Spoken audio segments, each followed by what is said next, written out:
Hello, I'm Toycat and welcome back to the second channel geography video. Today I want to talk about the geography of YouTube instead of anything more serious and real, because this is one of those subjects I guess I know a little bit more than average about, I guess the geography of YouTube money, because I used to be in internet advertising since when I was about 11 years old. There's a really long story behind that, but one of the facts that they was drilled into my brain very early on was that the United States of America is tier 1 content, that they're worth the most, and then there's like a few countries in tier 2, but pretty much everything that's not the US is worth significantly less. And this is one of those fun facts I realized that most people don't know. It's just like one of those things that's just, inside my brain that isn't common knowledge. And I figured, why not use this and use some very detailed analytics from my YouTube channel that you're watching this on to show you exactly where most YouTube money comes from and why that means that certain channels in certain countries do some interesting things. Because you might have noticed there's a big Latin craze on YouTube, but even in those Latin channels, they're still trying to attract English audiences. And the reason for that is something I figured I could explain in today's video. So yeah, YouTube geography of YouTube money, as well as the geography of my channel. Let's get straight into it. And the first thing you're gonna wonder and see on my channel is like, so it's like, how much do you make? Or like, you're gonna see it by accident, like, oh, you earned $186. And I wanted to quickly mention before anything else, because someone's gonna say, Toycat, don't you know it's against the rules? It's only against the rules to show your YouTube, stats that can be used to work out the CPM of your advertising and stuff, as well as, stuff to do with actual advertising information. How much I earned isn't the important bit, so you can know that I earned $186. I believe that's probably like, a dollar or two in super chat, and mostly from ads. But since this is an estimate, it's not any real thing, so as you can see, this is just estimated earnings, right? Oh wait, there you can see estimated revenue. Because it's only estimated, it could be anything, although I'll just say it's usually like that. Maybe that's too much, but now you know that's how much I earned from this channel, $186 this month, or this year it's something like let's see actually. It's been $1,742 this year. Doing pretty well on the channel. So yeah, in case you're curious as to like why most YouTubers don't tell this information, it's because one, there's like a common rumor that you're not allowed to, and two, it's because most public figures don't like to disclose their income. It's usually quite high because your income is not based on what you do, it's based on the reach and like your market value, and people don't like to be told that like people in the public sphere are worth something, which is why the BBC thing happened, which is why actors hate disclosing their pay, because it makes them seem like awful people, like, oh, how dare you accept money for doing something? You haven't done $186 worth of work, Toycat, and maybe I haven't. That's your judgment to make, but it doesn't affect that that's apparently how much I made in the past 30 days. Is that 30 days? No, that's just this July. So yeah, $186, there you go. Now we got that out of the way. Let's talk about where that $186 came from. Or, in fact, actually, to get a bigger sample size, we'll use the last, whole quarter, so that'll be June and July, I think. Oh, no, we'll use just the whole year, I guess, so last 90 days, that's a good way to start. So we'll use 3 months worth of data, $487 and 600,000 views, and let's talk about where that money comes from, because the funny thing is we can actually use this geography data, as you can see right here, and we can use this video data to kind of work out which countries are worth the most, and like I said at the very start of the video, the country that is worth the most, and the country that will net most channels quite well if they can get these viewers to watch, is the United States of America. The exact reason, should we just jump straight into it? So, to prove a point, here is the UK, which is, again, a tier 2 country. There's, like, tier 1, United States. Tier 2 is, like, the English-speaking countries, like Australia, England, the UK, like Ireland, Canada, stuff like this. And then lots of other countries are in tier 3. And then there's just, like, bottom tier, which is most, low-income countries where they can't really advertise. But yeah, let me prove that point by going to, a really, I think it's like the world's 5th biggest economy, maybe 4th, somewhere in the top 10, Germany, for instance. Germany, on 52,000 views, $20. That is a CPM of 40 cents on every 1,000 views. That's for, again, ridiculously high-income country. We look at a country like Japan, for instance. Japan, blah, blah, blah, doing pretty well. 80 cents on the, 1,000 views, which is actually a lot higher than I was expecting. If we look at the UK even, the United Kingdom, England and stuff, we got 129,000 views to just $100. That's, again, 80 cents on the dollar. 80 cents per 1,000 views. We look at, we got another fun country, Canada. Canada's a really good one because it's basically American in a lot of ways. 22,000 views, $33. That's $1.5 CPM. But then we go to the United States and you really start to see that actually, yeah, this is where most of the money comes from. 140,000 views comes $213. That's like 1.51 cents per 1,000 views. And as you can see, that's a lot higher. That's double the UK's, and that's something like 4 times Germany. So yeah, the reasons for that are slightly confusing, but now we've proven that with stats, let's show you how it gets really bad on the other end too, because these are 5 very popular countries. I think in fact they're my 5 most viewed countries, because the place my views come from most are Oh, apparently the UK is on top here. But as you can see, it's the UK, followed by the US, English-speaking countries, followed by Germany, because I made a bunch of videos on Germany, followed by the Netherlands, I guess because a lot of English speakers there, followed by Canada, Australia, Sweden, lots of English speakers, Denmark, lots of English speakers, Ireland, Norway, English speakers, so on and so forth. You get the point. It goes down like this. Find your country on the list. But interestingly enough, the most viewed of countries are not the same. Sorry, this is the most watch time countries, not where the most views came from, where it does go United States first. It's not where the most average view duration came from, where you can see apparently American Samoa is on top. The Falkland Islands are doing pretty well. We got like the Åland Islands. In fact, you can see lots of just, small countries where like just a few people watched are at the top of those, and just, fun facts there. So yeah, there's the geography of IBX Toy Cat. There are viewers from pretty much every country around the world. South Sudan, the world's newest country, 5 viewers. Yeah, doing pretty good. We got, viewers in like, I don't know, let's find like Myanmar, 118 viewers, or Burma in brackets.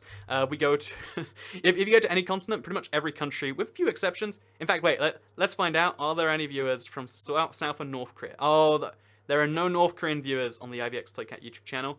That is a real tragedy right there. But we do have some South Korean viewers, so that's nice too. But my point being, we look through these, we can see a bunch of viewers. It's kind of cool, right? Like, Greenland got some viewers. Every weird thing, like Svalbard. 62 people watched Toy Cat videos in Svalbard. Mostly countries with different names themselves. Russia's pretty big. So I guess Russia's kind of nearby, so they need to know about it. But it's kind of cool that you can do this. But not only can you do this, for each individual country, but because America has to always be special. Again, in case you're curious, as far as I can tell, this is theory, not fact. I can tell you the US is always worth more than other countries, with very few exceptions, but the only kind of reasoning I can tell you why is like world's biggest economy and world's most technologically advanced, maybe. But yeah, you can also break it down into which states view me the most. So obviously most populous, Californians. You're apparently my main state, so everyone from California, something, something, something. Then we got a lot of Texans, we got a lot of New Yorkers, Floridans. Again, same kind of thing where like populous states seem to watch Toy Cat videos, whereas non-populous states like Wyoming, which I accidentally once called like I called it the largest state or the smallest state or something like that because I meant population. They only watch me 1,200 times. So yeah, you can kind of see that right there. It's pretty cool. You can even see Alaska and Hawaii. Oh, Hawaii has only got. Oh, no, okay, Hawaii's doing pretty well. In fact, we can even rank the states and see, like, who comes top and bottom. It's cool stuff, in my opinion. So, yeah, as you can see, you can break that down. I believe it's the only country you can do this with. There's a few other countries you can vaguely break down, but not into the same kind of territory units. So if we go to the UK, we might get each country individually. No, we just get the UK as a whole thing. It's just the US, for some reason it's special. But yeah, let's go back to this to the geography of YouTube money. I know this is all over the place, but yeah, like I said, so $480 on 600,000 views actually is a lot less than you would expect, and that's for a lot of reasons, which we could go into, but not all of them are geography based. One of them is because obviously, actually, on this channel, maybe like some of the content's not so advertiser friendly, I guess. You can see in particular, what I find fascinating is I made a video called Germany's Biggest Secret Problem. If you watch that video, it's about East Germany. It's not a controversial subject, like I think East Germany is something we could talk about, right? And because of how the title, it's mostly aimed at Americans who aren't too familiar with Germany. They're going to think of one thing. I referenced that thing at the start of the video. It's fun stuff, right? But yeah, if you see this thing saying Germany's biggest secret problem, you'll actually see that it got 28,000 views, but just $10. And this means that even a video having a title which might make you think it's about something which might then be controversial is enough to like lower the CPMs, because this got 28,000 views for $10, whereas the video below it got 15,000 views for $12. So you make more money on videos that have less controversial titles. So if you see YouTubers you know and love moving their titles from like crazy gore to attract you in and like, tits in the thumbnail to attract you in to like, oh yeah, family friendly like Elsa and Spider-Man stuff, that's the reason why, because YouTube penalizes you quite badly for that. And you can see this in a few other examples here too. So for instance, we look over here, Current British Empire doing really well at $90 for 75,000 views, whereas How to Offend People with Country Names, oh, that's actually not doing so horrendously as I figured, but if you look at certain other ones, they're not doing quite as well. Why Germany Doesn't Defend Its Borders, 34,000 views into $17, and some of this is explained by geography, and some of it's explained by, like, I guess controversy. It's one of those weird things. But then the other big thing that means that my channel earns significantly less than average, again, this is just as a fun fact, most channels, and I can confirm this because I own another YouTube channel, earn a lot more than 80 cents for every 1,000 views. At least if they have English-speaking viewers, and that's again, that's all I can really tell you on this. As far as I can tell on why my channel's doing worse, it's because when you look at places that watch some of my videos, such as South America, for instance, you can see it goes down for 6,000 views for $1.14. If we go to Asia, it is 34,000 views for $9. That's what, like 20 cents for the dollar? No, 25 cents or 30 cents, something like that. Like double-digit cents, but quite low down there. Africa, I think this is going to be horrendous, right? 2,000. Yeah, and actually, this isn't so bad. About 30 cents again. You can see all of these places, like all of these particular continents. Western Asia, 21 cents, less than 20 cents, like 18 cents per 1,000 views. You can see these ridiculously low numbers, and they tend to drag you down. And because my channel tends to be geography based, instead of getting this large swath of either UK viewers or like Canadian viewers or like American viewers, as it is with my main channel. Instead of getting these large swaths of them, I get large swaths of these other countries too, and that might drag down the average, as well as the controversy thing. And then the rest of it, I can't really tell about. That's just one of these things where, like, maybe my channel isn't a premium advertising thing, or I can't say for certain, but I will say it looks like the content you upload to your YouTube channel, as well as your viewers, affect that, and I've got some proof of that right here that hopefully is useful for all of you. Because, again, if we look at the current British Empire, this is one of the few videos to earn more than $1,000. So let's remove Africa from that. It's one of the few videos to earn more than $1 for every 1,000 views. This is about the baseline on YouTube for like a pretty okay result. And yeah, that's again estimated result. This isn't real earnings. I'm not earning money or whatever, but estimated result, you can see like that. And the only thing we can say about the demographics is there's a lot more UK than normal. So that seems to do quite well. Maybe it's a family-friendly video because the British Empire is like not a controversial subject. I can't tell you for certain. I can just the video length is actually something that has to do with it. It's a 27-minute video, so maybe that's that. But yeah, there you go. There's a big discussion of YouTube money. I realize I'm just going too deep into this. So before we go, I'll just mention like here's some fun facts you can use from this video to help you out or to look at other YouTubers and see what they're doing. It's a really big trend on YouTube for South American YouTubers.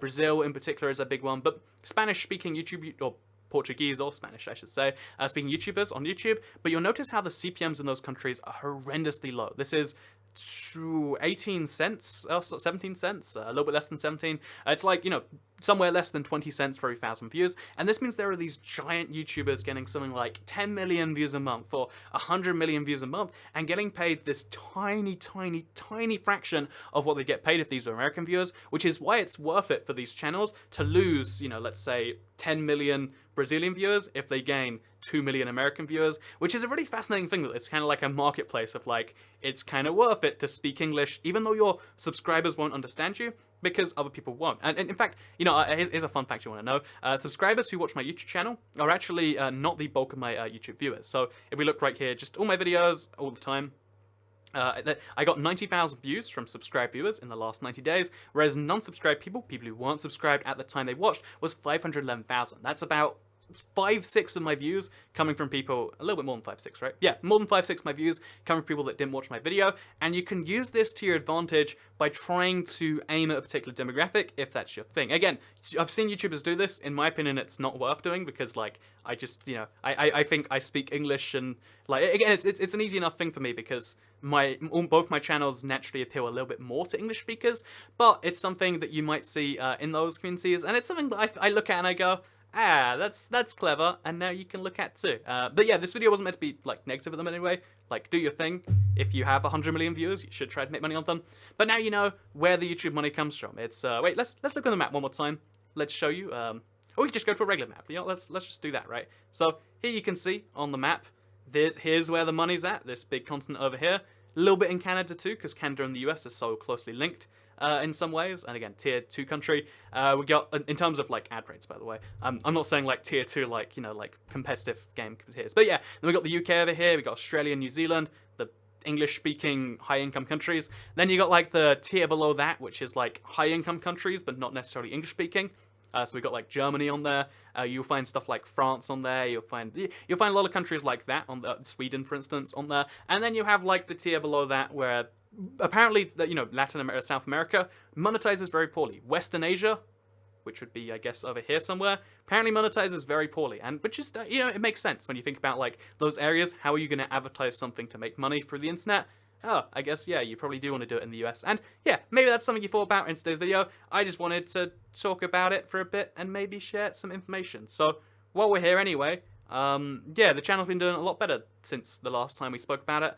And I like to kind of show you this stuff because it's fun. And I can't show you on my main channel, which is the question someone's going to ask now, because I am signed with a multi-channel network, an MCM. So I can show I can show you my YouTube earnings if I don't show you my YouTube rates, but there's a part of my contract about disclosure, and it makes it a bit more complex when it comes to that sort of stuff. So I can't show you that stuff, but I can show you this, and now you can know what it looks like for YouTubers to see their stuff. Like, oh, I got lots of shares. Oh, I got lots of video. And oh, the final thing I do want to say this. I knew I'd forget this. Is if you're curious about YouTube Red, there was a big fuss about whether it was whether it would be a good thing or not when it first came out.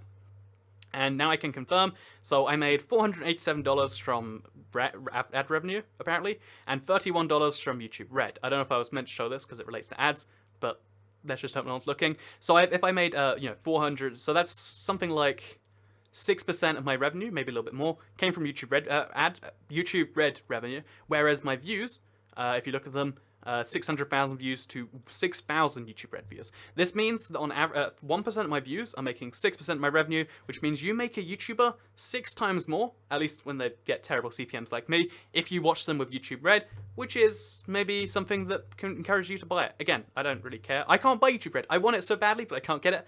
But if you want it, then there's a thing. So I hope you'll enjoy the video. But for now, second channel, don't care.